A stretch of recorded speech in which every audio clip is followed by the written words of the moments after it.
네, 안녕하세요. 신박사 인사드리겠습니다. 2022년 9월 26일 신박사의 장 마감 복귀 방송 하도록 하겠습니다.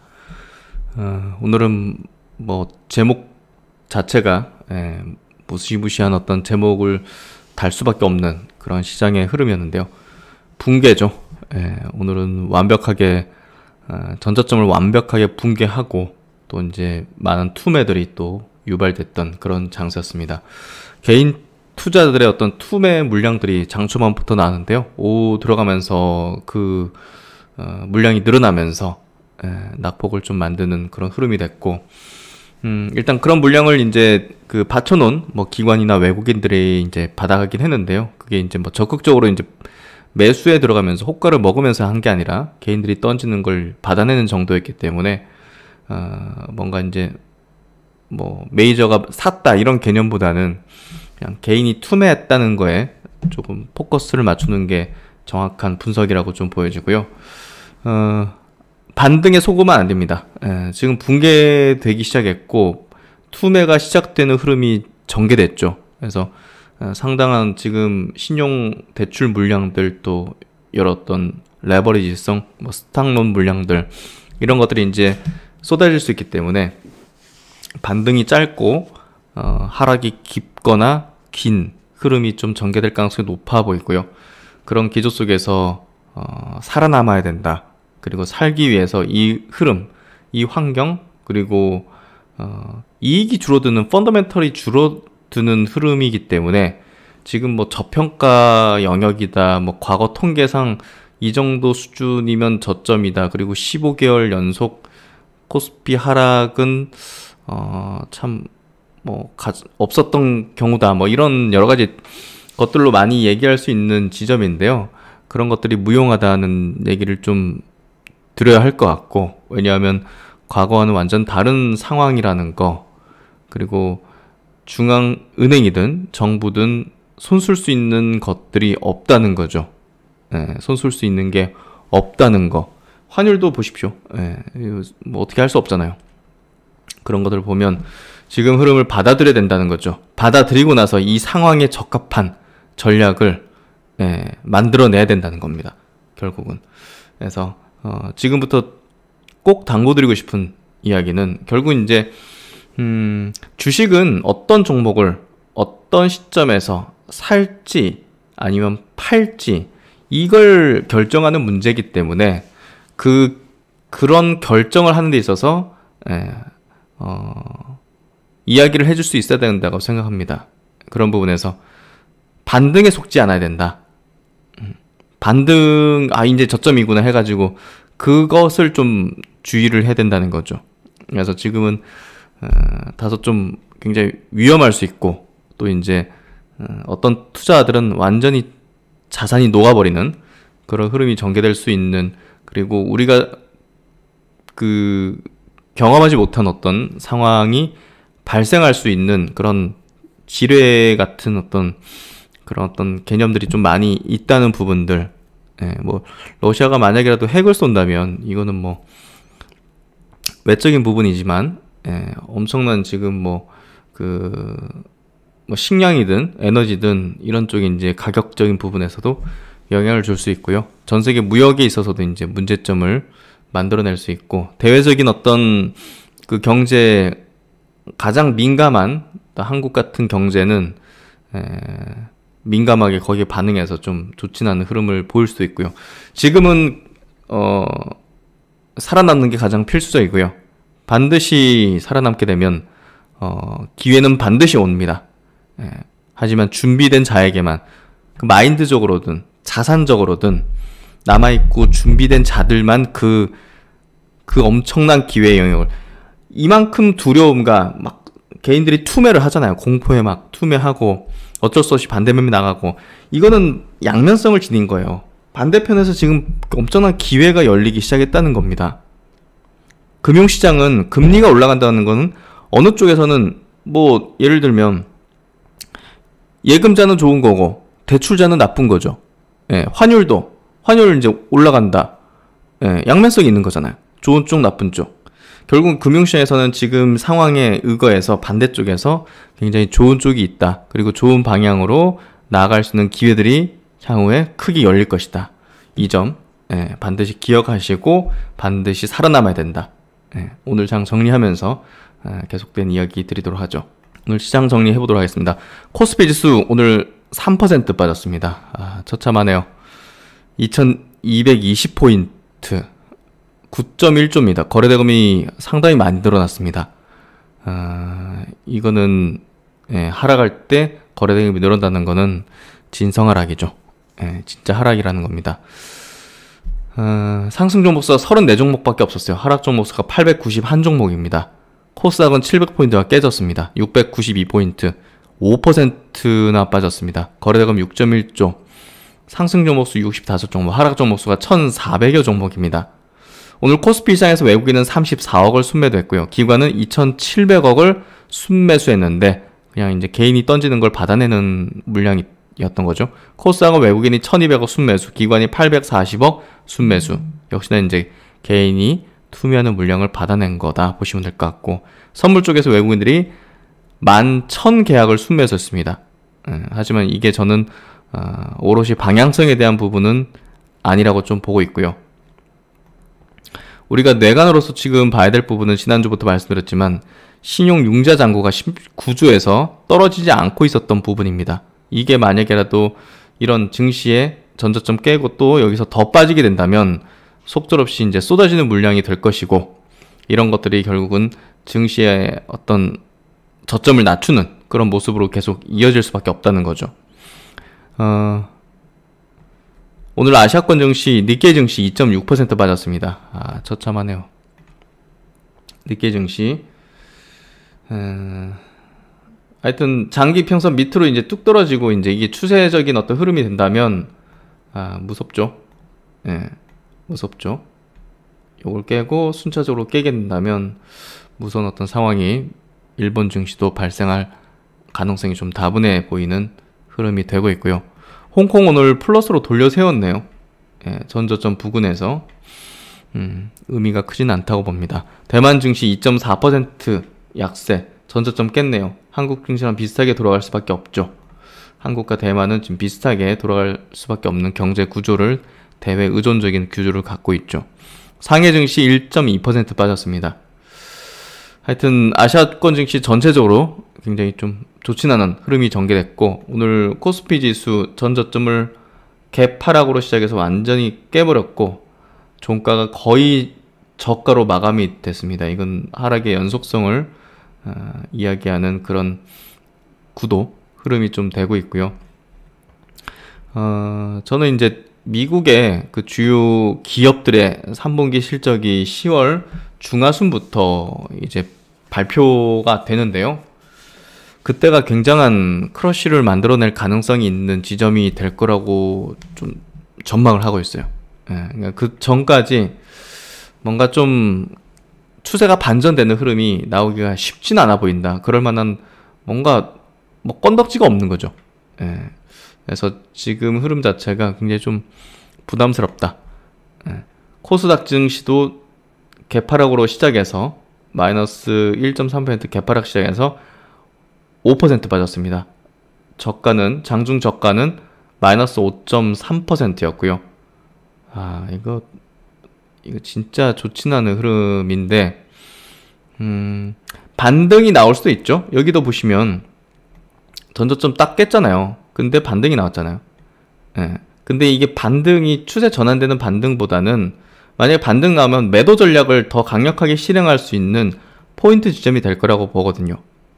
그런 부분에서 이게 그렇게 판단하고 있고 그렇게 생각하는 쪽도 많이 있을 거고, 이게 계속 계단식으로 빠지게 되면 매물이 더 늘어난 거거든요. 그러면 이제 반등의 힘이 더 약해져요, 점점. 그럼 이제 어떤 추세적인 어떤 모멘텀이 발생되지 않는다면 기술적 반등이 점점 약해져요, 사실. 그래서 앞선 여기서 기술적 반등을 세게 만들었잖아요. 코스피도 마찬가지로 여기서 세게 만들었잖아요, 기술적 반등을. 그렇기 때문에 그 다음에 나오는 기술적 반등은 약해진단 말이에요. 약해진단 말이에요. 이것도 기술적 반등이 하는 사람들이 이때보다는 더 늘어나거든요. 이때는 100명 중에 한 40명 정도가 기술적 반등이고 뭐 추세 반전이 아니겠는가 하는 사람들도 꽤나 있었는데, 여기서 나올 때는 기술적 반등이 밖에 안 되겠지 하면서 매도하는 사람들이 더 빨리 더 많이 늘어나기 때문에 앞선 반등보다 약해질 가능성이 매우 높아요. 그런 부분에서 올라오면 제가 볼 땐 매도 전략을 실행하는 게 훨씬 유리해 보이고, 지금은 단순 반등을 먹겠다는 식으로 주식을 저가 매수하는 거는 굉장히 어리석은 행동입니다. 정말 뭐 초단타, 뭐 하루짜리 뭐 반등 먹겠다, 뭐 이런 뭐 트레이딩을 이제 중심으로 했던 사람들은 모르겠지만, 일반 이제 개인 투자들이 그 뭐 장중 시황을 계속 볼 수 있는 뭐 전업도 아닌데 저점 매수를 하겠다는 거는 저는 뭐 5년 10년 장기로 가는 거 아니라면 굉장히 어리석은 판단이라고 볼 수밖에 없고요. 지금은 어디가 저점인지를 알 수 없고, 또 어디서 추세 반전될지를 알 수 없는 그 지점으로 지금 들어가기 때문에, 저도 요 정도는 좀 방어하지 않겠는가 했지만, 이걸 허무는 걸 보면서 이게 무의미하구나, 이게 돈을 풀어서 이렇게 만들었기 때문에, 이걸 돈을 풀어서 이렇게 만들었잖아요. 이걸 다 꺼트리고 이렇게 내려와도 이게 이상할 게 없구나. 그리고 펀더멘털적으로 지금 내려오고 있기 때문에, 펀더멘털적으로 지금 내려오고 있잖아요. 실적적인 부분으로, 경기 침체 부분으로. 그렇게 되면 이제 당연히 실적적인 부분에 의거해서 이거 내려오는 흐름이 되는구나 하는 것들을 인식할 수밖에 없는, 그리고 그 기간이 굉장히 지금 불확실하다는 측면, 물가가 높은 어떤 상황 속에서 중앙은행이 과거 위기마다 취했던 금리 인하, 양적 완화를 할 수 없는, 그 두 가지 카드를 쓸 수 없는, 정부로서도 재정 정책을 쓸 수 없는, 지금 영국이 재정 정책 써가지고 지금 엄청나게 지금 그 충격을 받고 있잖아요. 경제 증시들이. 그런 거죠. 그런 흐름 속에서 지금 카드가 없다는 거죠. 그래서 이거는 그 자정작용, 경제가 이렇게 자정작용 되는 기간까지 기다려야 되는 거죠.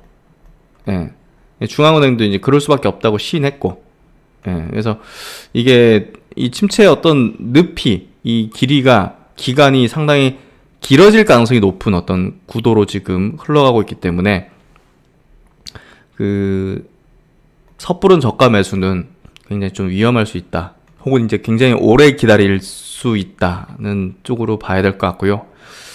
그만큼 지금은 별다른 카드가 없는데, 저는 바닥점, 그리고 추세가 전환되는 어떤 시그널들, 이런 것들을 점차 나타나는 지점부터 보다 더 저가 매수 내지는 이제 그런 얘기를 드리게 될 것 같은데요. 지금은 그런 조짐이 전혀 보이지 않는, 그리고 어떤 매크로적으로, 그리고 이제 금융 정책적으로 모든 것들이 이제 그런 전환점에 대한 시그널을 전혀 보여주지 않고 있기 때문에, 지금은 일단 리스크를 줄이거나, 조심하거나 관망하거나, 아니면 하방에 대한 베팅을 한다든지 하는 방향의 투자를 통해서 계속 캐시를 늘려나가서 캐시를 확보하면서 향후에 이제 다가올 기회, 그 기회에서 강력한 베팅을 할 수 있게 준비하는 과정들이 필요하다. 그래서 지금은 하방 베팅 이제 단타 매매는 굉장히 지금은 물려버릴 수 있기 때문에, 하방에 대한 베팅, 단타는 단순 반등을 노리는 것밖에 될 수가 없어요. 그렇죠? 그러다가 물려버릴 수 있단 말이에요. 근데 이제 지금 추세적인 어떤 하락이잖아요. 예를 들면 주요 종목들도 하방에 대한 베팅, 주식 선물 같은 게 대표적이겠죠. 추세에 베팅하는 게 가장 지금은 승률이 높은 거죠. 승률이. 추세에 베팅하는 게. 근데 어떤 추세? 하락 추세죠. 그럼 어떤 종목이 더 강한 하락 추세를 낼 것인가? 지금 경기 침체죠. 그건 답 나오죠. 승률 높은 하락 추세에 베팅하면 벌 수 있고요. 그래가지고 계속적으로 캐시를 모아나가면서 확보하면서 나중에 찾아올 대바닥권, 거기서 이제 매수로 베팅을 세게 들어가는 겁니다. 그러면 이번에 까먹은 돈 다 복구할 수 있고 수익으로 돌릴 수 있습니다. 그런 전략들을, 시나리오를 머릿속에 명확하게 그리고 갖고 있어야 되고 준비하고 있어야 된다는 거죠. 준비를 하고 있는 사람과 멍하니 그냥 물린 채 그냥 가만히 있는 사람들, 야, 또 떨어진다고 얘기하는 사람들 욕하고, 그런 식으로만 하면 준비가 되지가 않죠. 지금 상황을 인정하고 받아들이고 수용하고 지금 상황 속에서 어떻게 나갈 수 있는지를 구체화시켜가지고 시나리오화해가지고 만들어내고 이걸 적어놔야 됩니다. 그리고 그런 어떤 기준들, 그런 패턴들이 완성되고 여기 대바닥이네 이제 추세 전환되네. 그 조건들이 성립될 때 강력한 베팅을 쏟아 부어야 된다는 거죠. 그런 것들이 그냥 생각하지 않고 있게 되면 손이 안 나가게 되고, 손이 나가더라도 내 자산의 뭐 10% 20%밖에 베팅 안 되는 거죠. 그때는 내 자산에 오히려 이제 레버리를 붙여가지고 2배를 베팅해야 되는데 그거를 못 하는 거죠. 준비가 안 돼 있으니. 준비가 안 됐으면 확신이 안 드는 거죠. 무슨 얘기인지 아시겠죠? 코로나 때 베팅을 강하게 할 수 있었던 사람과 그렇지 않았던 사람들을 생각해 보세요. 준비되어 있던 사람들은 여기 왔을 때 올인 베팅을 했어요. 모든 자산 총동원해가지고 대출까지 껴서라도, 부동산이든 주식이든. 그렇죠? 근데 준비 안 된 사람들은 그냥 물리는 거 그냥 들고 있다가 그냥 회복되고 그게 올라온 정도밖에 안 됐죠. 무슨 얘기인지 아시겠죠? 준비된 자들은 기회의 영역이 왔을 경우에 강력하게 베팅할 수 있다는 거죠. 그걸 만들어내야 됩니다. 그거를. 지금 시장에 하방이 열렸어요.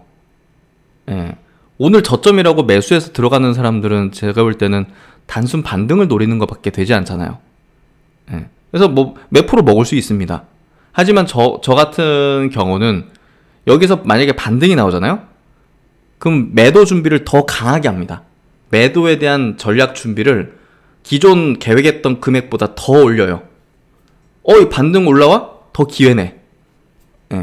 추세로 보기 때문에 이거를. 일시적으로 빠지는 거라고 생각하는 사람들은 이제 올라올 거에 대한 베팅을 할 거 아니겠어요. 저는 반대로 한다고요. 많이 올라올수록 좋지. 더 많이 먹을 수 있으니까. 하방으로 때려가지고. 이걸 할 수 있는 거죠. 그래서 지금은 하방이 완전 열린 지점이고요. 하지만 우리가 종목과 섹터 전략에 있어서는 차후에 또 강력한 매수의 어떤 포인트 지점들이 나올 겁니다. 그렇기 때문에 지금은 지수에 대한 어떤 관점에 대한 얘기를 드리는 거고, 반드시 어떤 이제 성장하는 섹터에 또 실적이 이제 늘어날 수밖에 없는 그런 주요 어떤 기업들에 대해서는 매수에 대한 준비를 동시에 하고 있는 겁니다. 이게 굉장히 제가 이게 뭐 매도한다는 거야? 매수하는 거야? 양손에 무기를 들고 싸우고 있다는 거죠. 양손에 무기를 들고. 결국은 메인 전략은 저점에서 성장하는 기업들을 주워 담아가지고 매수를 통해가지고 계좌 자산을 레벨업 시키는 건데, 그 하락에서, 대바닥에서 베팅할 수 있는 자금을 더 늘리겠다는 거죠. 지금은 하락하는 게 너무나 힘이 강하고 뻔하기 때문에 지금 보면. 뭔지 아시겠죠? 그래서 지금을 활용해가지고 시드를 더 늘리겠다는 거죠. 그런 판단을 하고 있다는 겁니다. 그래서 지금 시장 최근에 이제 여기 베어마켓 랠리 나오고 나서 이제 꺾이기 시작할 때 이거 베어마켓 랠리였구나 하는 판단을 한 거죠. 이게 이쯤 와서 이게 여기 그 성골 반전의 형태, 추세가 반전될 때 나타나는 명확한 시그널들이 이제 나스닥에서도 나타났고, 보시면 이제 코스피에서도 나타났거든요. 그래서 이때 이제, 그리고 이때 확신했죠. 이거 베어마켓 랠리구나. 이제 하방으로 열리는구나. 하방에 대한 베팅을 통해서 시드를 늘릴 수 있겠구나. 이 판단을 하는 거죠. 아시겠죠? 그래서 결국은 자본주의는, 또 증시는 장기적으로 성장하고 상승합니다. 하지만 지금의 어떤 침체와 증시 하락, 약세기는 이건 거스를 수 없는 대세의 어떤 흐름이에요. 그렇다면 이걸 활용할 필요는 있다는 겁니다.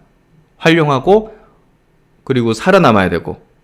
그래서 분명히 이게 영원히 떨어지는 것도 아니고 계속 떨어지는 것도 아니고, 어느 지점에서 멈추고 또 추세가 전환되고 다시 또 시장이 안정화되면 또 준비된 종목들, 성장하는 기업들, 그런 기업들은 또 다시 또 강력한 상승을 낼 텐데, 그걸 더 많은 수량을 매수할 수 있어야 되지 않겠습니까? 그래서 지금의 상황을 멍하니 쳐다보지 않고 활용하겠다는 겁니다. 그 얘기를 드리는 거예요. 그래서 결국은 자산의 레벨업은 매수를 통해 하는 거다. 하지만 지금은 완연하게 지금 하락의 어떤 추세 흐름이기 때문에 이걸 활용해서 시드를 늘릴 수 있는 방법을 찾자. 이걸 역이용하는 어떤 방법들을, 전략들을 찾자. 이 얘기를 드리고 있는 겁니다. 오늘 원달러 환율이 1430원을 돌파했습니다. 이건 이제 거스를 수 없는 원달러 환율의 레벨업을 뜻하는 거고요. 너무 단기 급등해버리니까 좀 이제 조정을 받을 수 있겠지만 1400원을 뚫고 밑으로 내려오는 게 쉽지 않게 되는 흐름이라고 보면 될 것 같아요. 1200원에서 1300원, 1300원에서 1400원, 또 1400원에서 또 1500원 사이의 레벨, 이런 레벨이 업이 되는 어떤 흐름이 되고 있다. 그만큼 지금 매크로 환경이 굉장히 부정적이고 강달러를 통해서 지금 다른 국가들은 뭐 금리를 올려야만 하는 어떤 상황에, 그리고 또 이제 빅테크 기업들 같은 경우는 매출의 한 절반 정도는 대부분 이제 글로벌 시장에서 내고 있거든요. 근데 이런 상황 속에서는 빅테크 기업들도 환율적인 부분에서 온전히 유리하다고 볼 수는 없는 흐름이다. 이렇게 좀 해석하는 게 맞을 것 같습니다. 어쨌든 이거 원달러 환율은 양면성을 지니고 있는데요. 어찌됐든 지금 강달러가 꺾이던지 해야 뭔가 추세적인 반전을 우리가 노려본다든지 증시의 반등을, 어떤 뭐 반등이든 기술적 반등이든 그런 것들을 노려볼 수 있는 건데, 달러 강세 기조가 지금 굉장히 세고 있다는 거는 참 쉽진 않다는 구도다라고 볼 수 있을 것 같아요. 국채금리도 올라가고 있고, 이제 뭐 WTI는 이제 또 내려온 어떤 흐름이었는데, 어쨌든 상당히 좀 부담스러운 흐름이 전개되고 있다. 그리고 이제 지난주 나온 이슈인데, 제가 페덱스를 좀 한번 짚어드리면서, 참 이게 굉장히 무서운 경고죠. 페덱스, 우리가 아는 그 기업입니다. 운송기업. 글로벌 시장에서 이제 이 기업의 물동량에 대한 부분이 이제 경기에 대한 어떤 바로미터로 우리가 좀 해석해 볼 수 있는 부분인데, 굉장히 좀 투자자의 불안감을 키운 게 이 부분이죠. 물량이 11% 역신장, 익스프레스 영업이익은 69% 급감, 육상 운송 사업 역시 물동량 줄었고 영업이익은 기저효과에도 3%는 그쳤다. 경기 침체에 따른 수요 감소로 하반기 실적은 부진할 전망이다. 투자들의 불안감을 키운 건 앞으로도 수요 감소가 예상된다는 점이다. 영업이익이 역신장한 것은 4개 분기 만인데 1년 전만 해도 노동력 부족과 코로나19 재확산에 따른 일시적인 비용 문제였다. 인력 확보 등 외연 확장 기조가 크게 달라지지 않았다. 실제로 수익성은 개선되었고 바로 전분기만 해도 2013년 이래 최대 영업이익을 달성했다. 그러나 이제는 글로벌 긴축 기조로 인해서 수요가 꺾인 상황이다. 페덱스는 이번 부진을 경기 침체 신호로 보고 향후 공급을 축소해서 비용을 통제할 방침이다. 올해 익스프레스 부문의 운항수를 태평양 노선 11%, 대서양 9%, 유럽 아시아 17%를 감축할 계획이다. 하지만 비용 절감까지 시간이 걸리는 만큼 남은 하반기 이익은 역신장할 전망이다. 불확실한 매크로 환경에 대한 우려를 피하기가 어렵다. 운송은 전형적인 시클리컬 산업이며 그중 대표적인 사업자인 페덱스는 전 세계 물류를 커버하는 사업 구조상 지금의 경기 침체 우려에서 자유롭지가 못하다. 내년도 이제 영업이익 컨센서스는 잠정 실적 발표 후 25% 하향 조정되었다. 지금 10월 중하순부터 그 빅테크 기업들의 실적 발표가 이제 예정되어 있는데요. 그게 지금 시장에는 굉장히 두려움을 보일 수 있는 포인트가 될 것 같아요. 어쨌든 경기에서 자유롭지 못하죠. 빅테크 기업들도. 뭐 예를 들면 메타 같은 기업은 매출의 뭐 거의 한 95% 가까이가 그 광고입니다. 광고는 경기가 좋아야 집행이 되는 거고, 그런 부분에서 이제 미리 이제 주가가 꺾이기 시작했는데요. 뭐 다른 기업들도 마찬가지 아니겠어요. 뭐 경기가 안 좋은데 뭐 애플폰이 팔겠습니까? 뭐 아마존 전자상거래가 잘 돌아가겠습니까? 또 구글이 또 뭐 이렇게 또 광고로 다 이제 이익을 내는 어떤 기업인데 그게 잘 되겠습니까? 넷플릭스도 마찬가지고 또 엔비디아도 마찬가지죠. 경기입니다. 예, 결국 경기에서 자유로울 수가 없고 아무리 구조적인 성장을 한다 하더라도 아니, 뭐가 팔려야 그게 구조적으로 성장을 하는 거지. 예, 그래서 뭐 TSMC든 예? 뭐 이런 기업들 다 빠지는 게 뭐 그런 경기 침체에서 자유로울 수 없다는 부분이고, 이 페덱스는 그걸 알려주는 약간 좀 그 탄광송 카나리아 같은 이제 그 역할을 좀 해준 부분인 거죠. 그래서 이런 어떤 그 경기 침체 부분이 뭐 지금 확실하게 좀 되고 있는 것 같고요. 경기 불확실성이 완화되거나 페덱스 자체적인 비용 절감 노력이 나타나기까지 향후 실적에 대한 우려는 이어질 것이다. 팬데믹 반사이익을 누렸던 만큼 앞으로의 다운사이클에서 잃을 게 많다. 그래서 이게 운송 관련된 이제 애널리스트 분이시죠. 이게 한국투자증권. 그래서 운송 업종은 선별적인 투자고, 운송 업종에 대한 투자는 하면 안 되죠. 저는 그렇게 생각하고요. 그런 부분에서 국내 이제 운송 관련된 기업들에 대해서는 이제 매도 전략이 제가 볼 땐 유리하지 않겠는가 하는 생각을 하고 있습니다. 오늘 수급 동향 한번 보도록 하죠. 오늘 개인들의 지금 보시면 초록색이 개인의 이제 오늘 수급, 코스피 수급인데요. 장 초반에 이제 물량이 좀 나왔었어요. 장 초반에 뭐 600억, 1000억 가까이 이렇게 나왔는데, 저점 매수 좀 들어오는 흐름을 보이는 듯 하다가 13시 이후부터 급속도로 이제 매도 물량이 쏟아지면서 막판 이제 2000억 넘게, 2400억, 2400억 정도 물량이 나왔고, 이걸 이제 그냥 수동적으로 받아간 거죠, 기관이. 코스닥 쪽에서도 마찬가지로 장 초반부터 개인의 매도물이 이제 나오기 시작했고, 장 끝날 때까지, 특히나 이제 2시 이후로는 급속도로 이제 물량이 늘어나면서 2000억 정도가 이제 흘러나오는 흐름을 보였죠. 그래서 개인들의 어떤 반대 매매성, 이 물량들이 상당히 좀 나올 수 있는, 또 내일 오늘 뭐 1차 이제 그 부족 이렇게 통보가 되잖아요, 보통. 그러면 이제 내일 고 이제 통보되면서 더 이제 물량이 쏟아져 나올 수도 있죠. 시장이 빠진다면. 그래서 내일 미국 시장이 뭐 급반전하지 않는 이상은 내일 개인들의 물량이 상당히 좀 나올 수 있는 가능성이 좀 열려 있다고 생각이 되고요. 선물 쪽에서 외국인들이 매수를 크게 한 게 이게 어떻게 봐야 되지 하는 생각들을 많이 할 텐데요. 사실 뭐 콜옵션 매도에 외국인들, 특히나 이제 풋옵션 또 대량의 매도, 이런 것들은 뭐 사실 좀 부담스럽죠. 그래서 선물을 이렇게 샀다는 부분에 대해서 너무 긍정적인 방향으로 좀 해석하는 거는 좀 지양해야 될 것 같고요. 어쨌든 뭐 지금 수급 자체도 뭐 불안 요소고, 외국인들 입장에서도 지금 원달러 환율 때문에 엄청난 지금 평가 손실이 큽니다. 이런 부분들 참 뭐 모두가 지금 뭐 어려운 상황에 처해 있다고 볼 수 있는데, 뭐 그럼에도 불구하고 그냥 엑소더스처럼 이제 막 빠져나갈 수도 있는 거죠. 외국인 입장에서는 그냥 가격 불문하고 환율 불문하고 이제 경기 침체다 싶으면 이제 주식 어떤 자산에 대한 어떤 비중 축소 차원에서 그냥 패시브하게 팔아버릴 수 있기 때문에 그게 굉장히 무서운 거죠. 가격 불문하고 이 기업의 펀더멘털 불문하고 성장성에 대한 부분 뭐 불문하고 그냥 파는 거니까. 그래서 매크로 문제 생기면요 진짜 무서워집니다. 종목 분석이 좀 의미 없어지다 보니까 그냥 뭐 무너지는데, 참 버틸 수 있는 종목은 이제 버티는 게 맞고요. 장기로 이제 뻗어나가는 게 맞을 것 같고, 일부의 자금은 이제 지금 뭐 시드를 늘리긴 어떤 전략들을 써볼 수도 있다는 얘기를 드렸고요.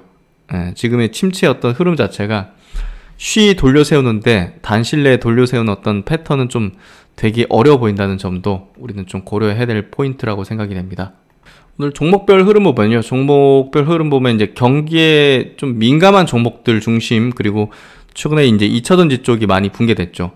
LG 엔솔이 21선 붕괴되면서 2차전지 기업들이 같이 나란히 주요 이평선을 깼죠. 에코프로비엠도 오늘 8.7%, 낙폭이 더 크잖아요. 그래서 이런 것들이 지금 결국은 이 차트가 말해줬잖아요, 사실. 붕괴됐고 저항 받아버렸고, 여기서 음봉 깨질 때 이제 이게 낙폭이 커질 수 있다는 거를 얘기를 해줬죠. LNF도 마찬가지로 장기평선 여기서 붕괴시켜버렸죠. 포스코 케미칼 위에서 이중 고점의 형태를 만들면서 21선 깨트렸죠. 그래서 지금 전체적으로 이 경기 민감한 종목뿐이 아니라 그동안 잘 시장을 받쳐줬던, 지수가 덜 빠지게 만들어줬던 2차전지라든지 신재생에너지 관련된 종목군들도 뭐 하나솔루션 이런 것들도 이렇게 많이 빠졌죠. 오늘은 뭐 대우조선해양 인수건으로 하나그룹이 또 많이 빠졌죠. 하나 에어로스페이스도 이렇게. 그래서 태조 이방원 뭐 이런 테마성 이제 섹터군들은 최근에 이제 낙폭을 더 크게 보일 수밖에 없는 흐름일 겁니다. 이제 차익 실현을 해야 되잖아요. 다른 데 또 메꿔야 되고. 그래서 급속도로 이제 낙폭을 크게 보이는 흐름들. 유가 빠진 것 때문에 뭐 GS 같은 정유주 이런 것들도 8.6% 많이 빠졌네요. 대한항공 같은 것도 이제 빠지죠. 경기, 운송, 이런 쪽의 기업들. 두산 에더빌리티, 원자력, 뭐 당연히 빠질 수밖에 없는 종목입니다. 장기 평선까지 깨버렸죠.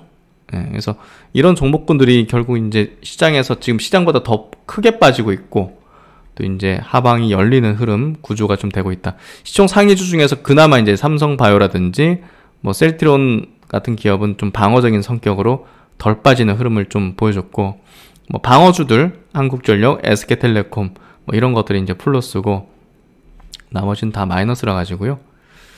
심각하네요. 코스닥 넘어와서 뭐 여기도 좀 심각하죠. 바이오 주식들도 많이 빠졌고요.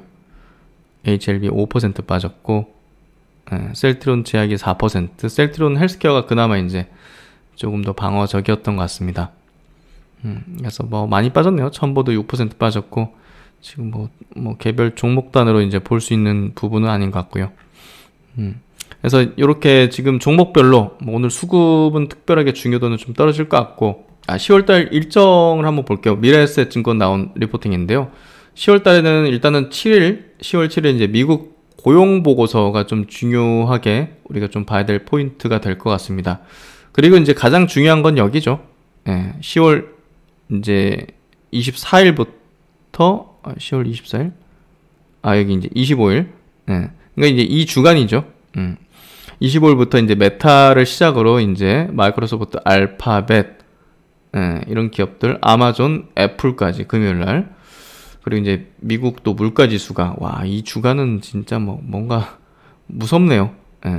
그래서 이제 10월 이제 이 셋째 주, 셋째 주가 아니구나. 넷째 주. 요 주간 자체가 이제 굉장히 좀 큰 변동이었던 구간이 될 것 같고요. 또 이제 10월 12일 날에는 또 FMC 회의록 한국금통위가 열리는데, 뭐 이런 부분들, 중국 3분기 GDP도 10월 18일 날, 또 미국의 소비자 물가 지수가 10월 13일, 9월달 거 나오겠죠. 그래서 이런 어떤 일정들을 갖고 있다는 거, 일단은 10월 넷째 주 요때가 엄청난 변동의 가능성이 있는 그런 지점이 될 것 같습니다. 그래서 오늘 시장 뭐 좋은 내용이 없는데요. 일단은 지금 뭐 반등하는 부분 때문에 저점이다 막 인식하면서 빨려 들어가는 그런 부분, 속지 말아야 되는 부분을 좀 강조드리고 싶고요. 반드시 살아남아서 반드시 또 어느 지점에서 대바닥이 형성될 거고요. 많은 피가 낭자하는 개인들의 어떤 뭐 강제적인 청산과 이런 구간을 뒤로 하고 또 시장은 또 급반등하는 지점이 나올 텐데요. 그때 강력한 베팅을 할 수 있도록 살아남고 현금을 많이 마련하고 확보하고 하면서 그 기회를 반드시 오롯이 누릴 수 있는 그런 여러분이 우리 함께 될 수 있도록 저도 최선을 다하도록 하겠습니다. 네, 오늘 참 보기 힘든 장이었고 참 쳐다보고 있으면 같이 붕괴되는 느낌의 그런 시장이었던 것 같은데, 힘내시고 같이 한번 일어서서 다시 또 전진하도록 하겠습니다. 편안한 전 시간 되시고요. 신박사 다음 시간에 또다시 뵙도록 하겠습니다. 감사합니다.